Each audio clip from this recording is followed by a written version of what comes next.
So నా పేరు రితికా చక్రవర్తి. నేను తెలుగులోనే మాట్లాడతాను because I prefer Telugu mostly. ఒకవేళ కొంచెం అటు ఇటు అయితే ప్లీజ్ క్షమించండి, ముందే అడుగుతున్నా. రాజుగాని సవాల్ మా మూవీ ఆగస్ట్ 8th కి రిలీజ్ అవబోతుంది. ఈ మూవీ కోసం మొత్తం టీం చాలా చాలా కష్టపడ్డారు. రవీందర్ గారు స్పెషల్లీ యాజ్ అన్ యాక్టర్ గా, యాజ్ అ ప్రొడ్యూసర్ గా, యాజ్ అన్ డైరెక్టర్ గా తను అన్ని ఆస్పెక్ట్ నుండి ట్రై చేశారు. ఆడియన్స్ ని ఎంటర్టైన్ ఎలా చేయాలి, ఎలా మనం ఆడియన్స్ తో కనెక్ట్ అవ్వచ్చు రియలిస్టిక్ స్టోరీతో. సో ఇది చాలా realistic kind of story where you guys can see బావా మర్దల్ little bit of that romance, కొంచెం love story kind of thing, triangle love story, friendship and sister and brother relationship కూడా మీరు చూస్తారు దీంట్లో. అండ్ లిటిల్ పొలిటికల్ గా ఎలా అయితే మనం హెరాస్ అవుతామో యాజ్ అ మిడిల్ క్లాస్ గా, అంటే ఫెస్టివల్స్ లో అయినా ఇట్లాంటివి రియల్ టాపిక్స్ తో we're coming up with this movie. So భీమవరంలో ఉన్న ప్రతి ఆడియన్స్ కి మేము రిక్వెస్ట్ చేస్తున్నాం, ప్లీజ్ రండి ఆగస్ట్ 8th రోజు. చూడండి. I'm hoping that you guys will like this movie. We have put our 100%. Plus, especially musically, when we speak, I think the songs are really, really nice because it was sung by all very experienced singers, and I'm very much thankful to them. Last but not least, Bapiraj Garu, thank you so much because newcomers ni trust cheyadam is a big thing. Especially content-based film idi. We all are not very much known face. So అలా అట్లాంటి situation లో కూడా తను మమ్మల్ని trust చేసి ఇంత support చేస్తున్నందుకు చాలా చాలా థ్యాంక్ యూ. అని ఒక మూవీ చేశాను, బొమ్మ తిరింది దిమ్మ తిరిగింది అని ఒక మూవీ చేశాను. And there are upcoming 3 to 4 projects including Kannada and Tamil. So hoping that నేను మిమ్మల్ని నెక్స్ట్ టైం కూడా కలుస్తాను very soon and I'll keep meeting you guys. Okay sir. Okay. నా పేరు లెలిజాల రవీందర్ అండి. నేను ఈ సినిమాకి producer, director and main lead role as a హీరోగా చేశాను. ఈ సినిమా రాజుగాని సవాల్ ఇక్కడ ఈవెంట్కి మొట్టమొదట విచ్చేసిన మా మీడియా మిత్రులందరికీ నమస్కారాలు తెలుపుతూ ధన్యవాదాలు తెలుపుతున్నాను ఫస్ట్.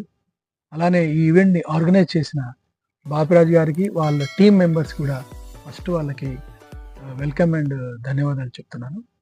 ఈ రాజుగాని సవాల్ ఏదైతే మూవీ ఉందో ఇది కొన్ని రియల్ ఇన్సిడెంట్స్ హైదరాబాద్లో జరిగిన కవాడిగూడ అనే ప్రాంతం, అంటే లోయర్ ట్యాంక్బండ్ ప్రాంతంలో జరిగిన కొన్ని real incidents and middle class ఫ్యామిలీలో, హైదరాబాద్లో ఉండే మిడిల్ క్లాస్ ఫ్యామిలీ యొక్క వాళ్ళ బ్రతుకులు, వాళ్ళ యొక్క లైఫ్ స్టైల్, వాళ్ళ మధ్యలో ఉండే బాండింగ్, అంటే ఒక సిస్టర్ సెంటిమెంట్ కానివ్వండి, ఒక బ్రదర్స్ సెంటిమెంట్, ఫ్రెండ్స్ ఎలా ఉంటారు, ట్రయాంగిల్ మర్దల్ లాంటిది ఒక క్యారెక్టర్లో ఒక ట్రయాంగిల్ లవ్ స్టోరీ ఎలా ఉంటుంది, అండ్ ఒక మిడిల్ క్లాస్ వ్యక్తులు రోజువారీ సవాళ్ళు ఏ విధంగా ఎదుర్కొంటాడో, అలానే ఒక మేజర్ పెద్ద సవాల్ వచ్చినప్పుడు తన యొక్క జీవితంలో పెద్ద సవాల్ని ఎలా ఎదుర్కొన్నాడు అనే విషయం మీదే ఈ సినిమా ఉంటుంది.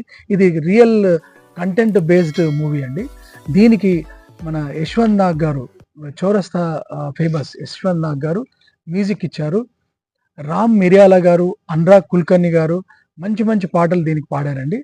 అలానే మన మహాకవి గోరేటి వెంకన్న గారు దీనికి ఒక మంచి పాటని రచన చేశారు. ఆ పాటకు మహాద్భుతంగా వచ్చింది ఆ పాట. ఇందులో 5 పాటలు డైరెక్ట్ ఆల్బమ్ పాటలు ఉంటే, 2 పాటలు మాంటేజ్ పాటలు ఉంటాయి. టోటల్గా ఇది మన బాపిరాజు గారు 35 ఏళ్ళ ఆయన ఎక్స్పీరియన్స్తో ఈ సినిమాని చూసిన తర్వాత ఆయనకు నచ్చి ఈ సినిమాని తీసుకోవడం జరిగిందండి. మా లాంటి కొత్త వాళ్ళకి ఆయన సినిమా తీసుకోవడం మా అదృష్టంగా భావిస్తూ, రెండవది ఆయన సినిమా చూసి ఒకటే అన్నారు, ఇది classical drama with musical hit cinema అవుతుందని చెప్పారు. మంచి పాటలు, మంచి వచ్చిన ప్రేక్షకుడు 2 గంటలు ఆహ్లాదంగా తన యొక్క లైఫ్ స్టైల్ ఎలా ఉంటుందో చూసుకుంటూ ఆహ్లాదంగా చూసుకునే కంటెంట్ బేస్డ్ మూవీ తీయగలిగాం మేము. మా ప్రయత్నంలో మేము సక్సెస్ఫుల్ అనుకుంటున్నాను. ఇక్కడ భీమవరంలో మేము రావడం మాకు చాలా హ్యాపీగా ఉందండి. భీమవరంలో చాలామంది నాకు కనెక్టెడ్ పీపుల్ ఉన్నారు. భీమవరం ఆడియన్స్ అందరికీ, భీమవరంలో ఉన్న ఛానల్స్ అందరికీ కూడా నేను పర్టికులర్గా మా బాపిరాజు గారు, మా టీం అందరూ కోరుకునేది ఏంటంటే భీమవరంలో కూడా దీన్ని అత్యధికంగా మంచి ఆదరణ తీసుకొచ్చి మంచి ప్రేక్షక ఆదరణతో థియేటర్స్ నిండిపోయి మాకు విజయాన్ని సాధించాలని ఈ భీమవరం ప్రేక్షకుల్ని, భీమవరం ఆడియన్స్ని నేను చేతులారా విన్నవించుకుంటున్నాను. నాకు ఈ అవకాశం ఇచ్చేందుకు ధన్యవాదాలు. ఆగస్ట్ 8న, వచ్చే నెల ఆగస్ట్ 8న ఈ సినిమా రిలీజ్ కాబోతుందండి. మన హరిహర వీరమల్లు గారి, మన పవన్ కళ్యాణ్ గారి సినిమాలో మన ట్రైలర్లు కూడా రిలీజ్ అవుతున్నాయండి. దాంతోపాటు మనకి 8న ఈ సినిమా రిలీజ్ అవుతుంది. ఎస్ అండి, ఇది ఫస్ట్ మూవీ సార్. హృదయపూర్వక నమస్కారాలండి. యాక్చువల్గా 79 ఆ ప్రాంతంలో థర్డ్ పార్టీగా స్టార్ట్ అయిన ఈ జీవితాన్ని మీరందరి సమక్షంలోనే ఇది ఎదగటం స్టార్ట్ అయింది. థర్డ్ పార్టీగా ఒక ఎగ్జిక్యూటర్గా, ఒక డిస్ట్రిబ్యూటర్గా, ఒక ప్రొడ్యూసర్గా, ఇప్పుడు ఒక స్టూడియో అధినేతగా కూడా నేను ముందుకు వెళ్ళాను అంటే మీ అందరి సహాయ సహకారాలతోటి. ఎప్పుడు కూడా ప్రెస్ అంటే నా కుటుంబంగా భావిస్తాను. బహుశా నేను భీమవరం ప్రెస్ మీట్, ఇది రెండో ప్రెస్ మీట్ అండి. గల్ఫ్ అనే సినిమాకి నేను వచ్చి ఇక్కడ నేను ప్రమోషన్ చేసుకోవడం జరిగింది. అప్పుడు కూడా మన రమేష్ ఆధ్వర్యంలో జరిగింది. రమేష్ నాకు సొంత తమ్ముడు లాంటి వాడు. ఎప్పుడు నాకు ఏ అవసరం వచ్చినా కూడా భీమవరంలో తనే చూస్తూ మీరు రండి, నేనున్నాను, మన మిత్రులందరూ ఉన్నారు, పూర్తి సపోర్ట్ ఇస్తారు అని చెప్తూ వస్తుంటాడు. అలాగే ఎప్పుడు కూడా నేను మీకు రుణపడే ఉంటాను. జన్మ జన్మలకి ఈ రుణం తీరంది. ఈ ప్రెస్ అంటే ఒక రోజుతో పోయే వ్యవహారం కాదండి, ఒక సినిమాతో వెళ్ళిపోయే వ్యవహారం కాదు. నేను ఎన్ని సినిమాలు తీసినా కూడా అన్ని సినిమాలకి నేను ఇంచుమించుగా ఇప్పటికి ఒక 30 సినిమాలు ప్రొడ్యూసర్గా చేశాను. ఒక 350 సినిమాల వరకు డిస్ట్రిబ్యూటర్గా రిలీజ్ చేస్తున్నాను 2 స్టేట్లో కూడా. ఇంత ధైర్యంగా చేస్తున్నానంటే నా వెనకాల మీరున్నారనే ధైర్యంతో. ఎప్పుడు కూడా మీరిచ్చే సహాయ సహకారాలు ఇది జన్మజన్మకి మరవలేనిదండి. మీకు ఇంకొకసారి కృతజ్ఞత తెలియజేస్తూ, ఇప్పుడు ఈ సినిమా గురించి ఎప్పుడు కూడా సిస్టర్ సెంటిమెంట్ ఉన్న సినిమాలు ఆడతాయండి. ఈ కంటెంట్ లో ఏంటంటే ఒక అక్క తమ్ముడు కథ ఇది. ఒక కుటుంబ కథా చిత్రం. ఎప్పుడు కూడా చిన్న సినిమాల్లో కంటెంట్ ఉంటే, బలమైన కంటెంట్ ఉంటే సినిమాలు ఆడతాయి. దాంట్లో హీరో ఎవరు, హీరోయిన్ ఎవరు అనేది, డైరెక్టర్ ఎవరనేది కూడా మన ఆడియన్స్ చూడట్లేదు. సినిమా బాగుంది, బాగాలేదు. బాగుంటే ఎన్ని కోట్లన్నా ఇస్తున్నారు. 3-4 కోట్లలో పెట్టిన సినిమాకి కూడా ఇవాళ 50 కోట్లు చేసిన కోర్టు లాంటి సినిమాలు రిలీజ్ చేసినాయి. ఒక కోర్టు చూసుకున్నా, లేకపోతే ఒక బలగం తీసుకున్నా, అలా అలా చిన్న సినిమాలు చాలా వరకు కూడా కంటెంట్ బాగుంటే థియేటర్ ప్రేక్షకులు వచ్చి సినిమాను ఆదరిస్తున్నారు. అలాంటి కంటెంట్ తో వస్తున్న సినిమా రాజుగాని సవాల్. ఈ సినిమాలో సిస్టర్ సెంటిమెంట్, ఒకప్పుడు రక్త సంబంధంలో రామారావు గారు చేసిన కథే, ఆ కథనే మనం తీసుకుంటూ జరుగుతుంది. అంటే మన కుటుంబం లో ఉండేటువంటి బాంధవ్యాలు, బంధుత్వాలు, ఈ సెంటిమెంట్స్ విధానం, ఇవన్నీ కూడా అంటే కొత్తగా ఎక్కడి నుంచి రాదండి. ఉన్న వాటిలో కొంచెం వెతికి తీసుకుంటూ ఉంటాం. ఒక్కో రోజు ఒక్కొక్క పద్ధతిలో తీసుకుంటాం. ఆనాడు ఎన్టీఆర్ రక్త సంబంధం చేసిన, తర్వాత రాజశేఖర్ గోరింటాకు చేసిన, లేదా సాయి కుమార్ చేసిన, లేకపోతే సోమన్ బాబు గారు చేసిన, వీళ్ళందరూ కూడా సెంటిమెంట్ గా, సిస్టర్ సెంటిమెంట్ తీసిన సినిమాలన్నీ కూడా చాలా బాగా ఆడినాయి. అంటే నేను ఒక ఎగ్జిక్యూటర్ గా, ఒక డిస్ట్రిబ్యూటర్ గా ఫీల్ అయ్యి చెబుతున్న మాట అండి ఇది. అలాంటి కథతోటే ఒక తమ్ముడు, ఒక అక్క మధ్యలో జరిగినటువంటి కథ.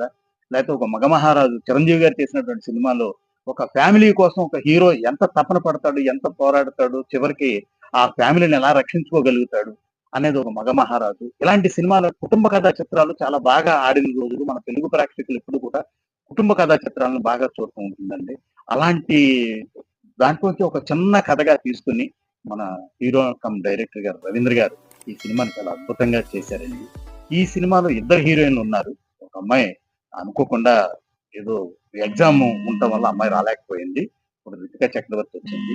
సంధ్య రాథోడ్ అని ఇంకో అమ్మాయి కూడా ఉంది. ఇద్దరు హీరోయిన్స్ తో హీరో చేసినటువంటి సన్నివేశాలు చాలా అద్భుతంగా ఉన్నాయండి. ఈ సినిమాలో 5 పాటలు ఉంటాయి. ఈ 5 పాటలు కూడా చాలా బ్రహ్మాండంగా ఉన్నాయండి. అంటే ఒక మేజర్ హీరోకి ఎంత ఖర్చు పెట్టాలో ఈయన వెనకాడకుండా అంత ఖర్చు పెట్టి ఆ పాటలు తీయటం జరిగింది. మ్యూజికల్ గా సైడ్ కూడా విపరీతమైన డబ్బుని పెట్టడం జరిగిందండి. ఇది ఒక డెఫినెట్ గా ఇది 100% ఆడే సినిమా. ఆడాలి అంటే మీ అందరూ సపోర్ట్ కావాలండి. ఏదో ఆడాలని నేను ఇంట్లో కూర్చొని నా సినిమా నేను బాగా తీశాను ఆడేస్తుందంటే ఎట్టి పరిస్థితుల్లో అది జరగదండి. ఇప్పుడు కూడా నా బంధువులు గాని, నా బంధుత్వం ఉన్నటువంటి మీరందరూ ఈ సినిమాని ముందుకు తీసుకెళ్ళగలిగితే ఒక రూ. 4 వస్తాయి. మళ్ళీ మేము ఇంకొక సినిమా 8వ తారీఖు రిలీజ్ అయ్యే 'రాజుగాని సవాల్' అనే సినిమాకి మీ అందరి సహాయ సహకారాలు అందిస్తారని మనస్ఫూర్తిగా కోరుకుంటూ సెలవు తీసుకుంటున్నాను. Thank you.